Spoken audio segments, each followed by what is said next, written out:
You already know the best place to put your savings is in a high yield savings account.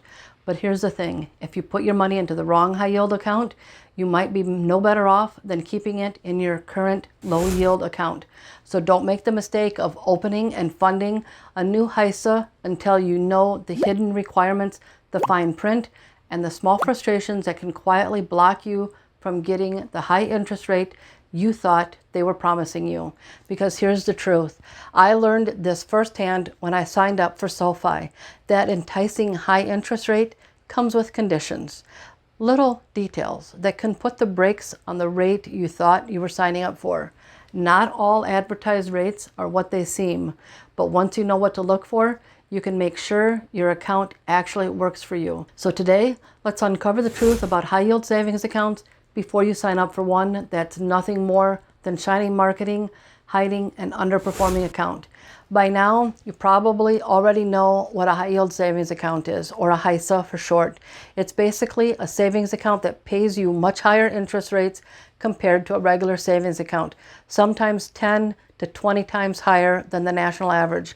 That means if you're keeping your money in an old school savings account, earning just the minimum in interest, you're barely making anything. But with a good HISA, you might make rates like 3, 4, sometimes even higher, maybe even 5% annual percentage yield, which can really boost how fast your savings grow over time. Now, when you see those interest rates advertise something like 5% APY, that APY stands for annual percentage yield. It's just a fancy way of saying how much money you'll earn over a year, including the extra growth from compound interest, which means you're earning interest not only on your original money, but also on the interest that gets added as you go. So instead of just getting a flat $50 on a $1,000 balance in your account, you actually get a little more because the interest keeps stacking up. In short, API helps you see how much your money can really grow in a year. And another thing to check is how often the account compounds interest. And that's just how often they calculate and add the interest to your balance. Some accounts compound daily, some monthly, some only annually. The more often it compounds, the more you earn because you're stacking interest on top of interest more frequently. For example, if two accounts both average 5% APY, but one compounds monthly and the other compounds annually, you might actually come out slightly ahead with the monthly one, even though the difference is not that big, it's just a small amount. But you can usually find the compounding details in the account's terms or the FAQs. Look for phrases like compounds monthly, compounds annually. It's not the biggest factor, but it's good to know, especially if you're comparing two accounts with similar rates. So let's look at a quick example. If you have $5,000 in savings and the average savings account rate is only at 0.41%, and you leave that in the account for a whole year, and it's compounded monthly like we have here, and you add nothing else extra to it over the year, you'd earn about $20.54 in interest. But with a high yield savings account that has maybe 3.5% interest, we'll switch that here to 3.5%, and it's compounded monthly, then you would earn $177.83 just for parking your money there. But, and here's the truth you absolutely need to know before opening an account. Those high rates only matter if you actually qualify for them. And that's why it's so important to understand the conditions behind that shiny advertised number. When I first signed up for SoFi, I was really excited. I'd seen all these glowing reviews, the social media posts, and of course that eye-catching high interest rate that they advertise. I felt like it's a no-brainer. Why wouldn't I want my money growing faster in a high yield account? But once I signed up, I quickly realized that I'd never be able to qualify for more than their baseline 1% interest rate, which isn't even double what my current savings account offers at my local credit union. You see, their super attractive high interest rate comes with a condition. You need to set up direct deposit or pay a $10 monthly fee if you want that high interest rate. And the $10 fee is immediately off the table for me because even with the higher interest rate, I'd never earn enough in interest to cover that cost over, a year's time. And as for direct deposit, well, since I'm self-employed, I don't have a way to set up direct deposit without it costing me extra money. And automatic transfers from another bank account into SoFi, those don't count as direct deposits.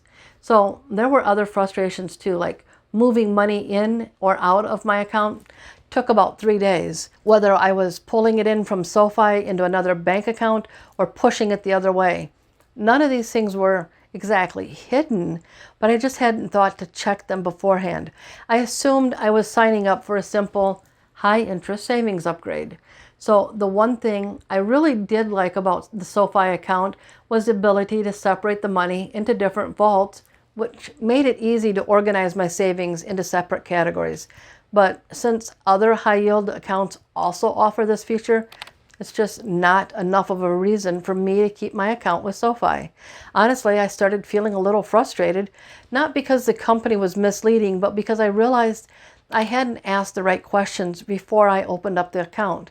And that experience taught me to slow down, read the fine print, and really understand what I was signing up for so I wouldn't get stuck with something that looked good on their website or the app, but didn't really work well for my actual needs. So let's talk about the 5 things that you should always check before you open a high yield savings account. First is just a no-brainer. Check their interest rate conditions.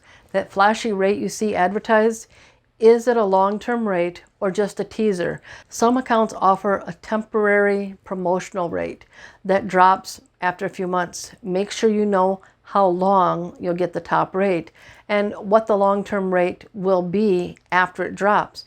Second is to look at the balance requirements. Do you need to keep a certain minimum balance to qualify for the high rate?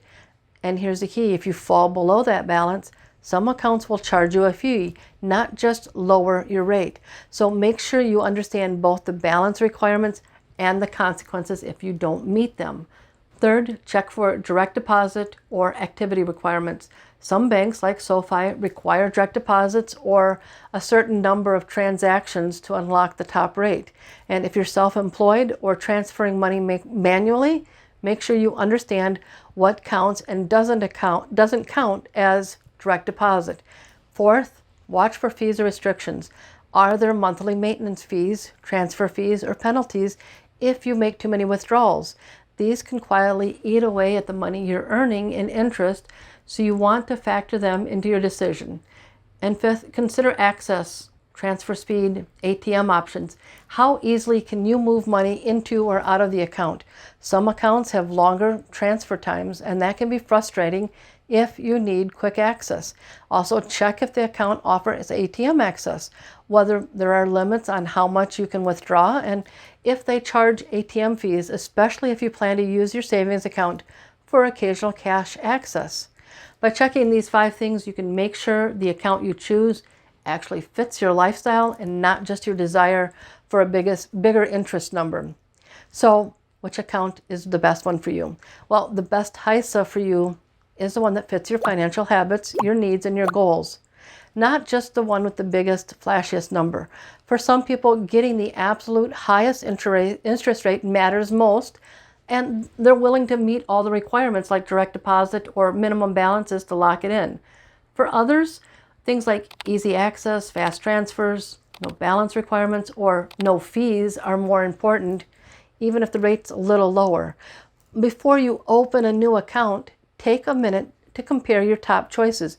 Read the fine print carefully, look at the real conditions behind the rate, and make sure you understand what is required to actually get that rate, whether it fits your lifestyle or not. Before you open a new account, take a few minutes to compare your top choices.